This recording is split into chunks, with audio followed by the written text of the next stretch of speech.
Alléluia, peuple de Dieu. Nous sommes dans la joie de participer à notre premier jour de notre convention. Dite Jeune, voici ton heure arrive, et qui a comme thème Jésus-Christ grandissait en sagesse, en stature et en grâce devant Dieu ainsi que devant les hommes. Là, on vient d'écouter l'homme de Dieu, le frère Jonathan Diambengila, qui vient de nous prêcher de la part du Seigneur. En tout cas, il était poussé par le Saint-Esprit, comme l'abbé déclare que c'est poussé par l'Esprit de Dieu que les hommes ont parlé de sa part. C'est vrai, l'homme de Dieu était poussé par le Saint-Esprit. Il nous a parlé de la part du Seigneur. Surtout ce que moi j'ai retenu, lorsque j'ai retenu une chose qu'il a dit, lorsque Jésus a pu rencontrer Paul, la Bible le dit ceci: Paul allait tuer, allait exécuter, mettre en prison le chrétien, ceux qui servaient Dieu. Mais ces jours-là, c'était un autre jour où Paul a rencontré Christ.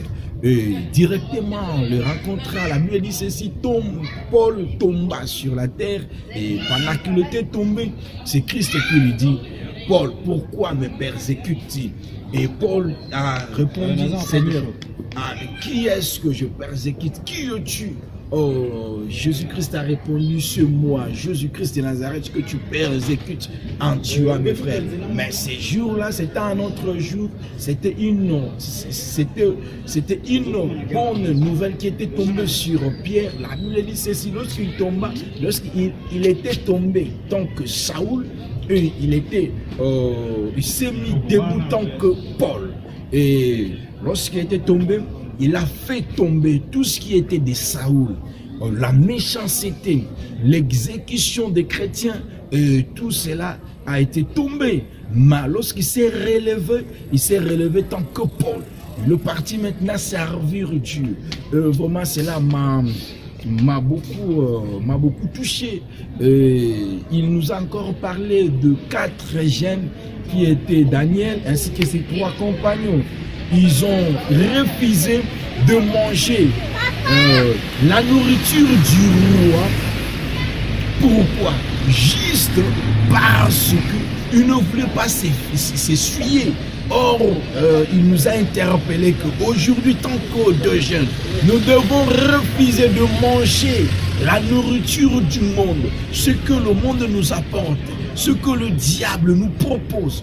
Et la Bible, nous devons refuser à cela, juste pour faire quoi? Pour créer une différence entre nous, ceux qui servent Dieu, et ceux qui ne le servent pas. Au peuple de Dieu, vraiment, je suis très content d'écouter ce que l'homme de Dieu a pu parler, nous a parlé, que nous devons refuser la nourriture du monde. La nourriture qui ne confesse pas le Seigneur Jésus-Christ tant qu'assis à la droite du Père, qui ne confesse pas sa Seigneur. Il nous a dit, il nous a interpellé de laisser, de faire tomber le monde, de faire tomber le plaisir du monde, car celui qui vit dans le plaisir est mort, quoique vivant. Nous devons nous élever, peuple de Dieu, nous devons nous tenir debout, enfants, de confondre les diables, enfants de créer une nouvelle chose, donc enfants de créer un monde nouveau, le monde de sang de Dieu, le royaume de sang, pour confondre,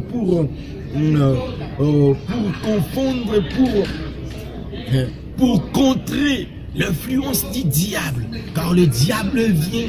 La Bible dit que le monde est sous l'emprise du diable. Mais certes, la Bible encore nous rassure que celui qui est à nous est plus fort que celui qui est dans ce monde. Qui est à nous? Ce Dieu, c'est Christ.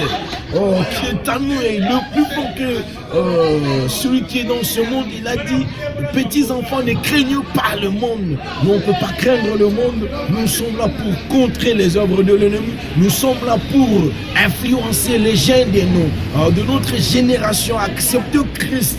Car la Bible dit ceci, car Dieu a tant aimé le monde, il a donné son Fils unique, afin que quiconque croit en lui ne périsse point, mais qu'il ait la vie éternelle. Nous aurons seulement la vie en Jésus-Christ. C'est lui qui est le chemin, la vie et la vérité. Nous sommes là pour influencer ce monde. Je mérite faire un appel à tous les jeunes d'Anvers.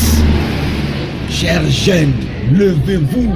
On a créé un département au sein des églises de réveil qui est nommé Jeunes Chrétiens d'Anvers. Le jeune chrétien d'Anvers, nous sommes là pour mettre le défi au diable, pour dire que le jeune d'Anvers doit s'élever, doit accepter le Seigneur Jésus-Christ, donc le Seigneur est sauvé, afin que nous ayons le salut, afin que nous soyons sauvés, afin que nous créons cette différence-là entre ceux qui sont à Dieu et ceux qui ne sont pas à Dieu.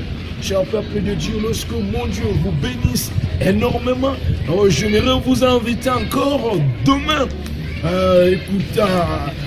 pour écouter la parole de Dieu qui sera encore prêchée en ces lieux. Demain, dimanche sera notre deuxième journée de notre convention jeune. Voici Tonnerre arrive. Avec comme thème le jeune grandissait en sagesse, en stature et en grâce devant Dieu ainsi que devant les hommes. Lorsque mon Dieu vous bénisse, je bénis l'homme de Dieu, le frère Jonathan Dianwengila qui vient de l'Hollande, plus précisément à Rotterdam, dans notre église, mission évangélique colonne de vérité de l'Hollande. Lorsque mon Dieu vous bénisse puissamment, qu'il soit votre Dieu, qu'il vous garde, qu'il vous protège de maintenant à jamais, dans le nom de notre Seigneur Jésus-Christ. Amen.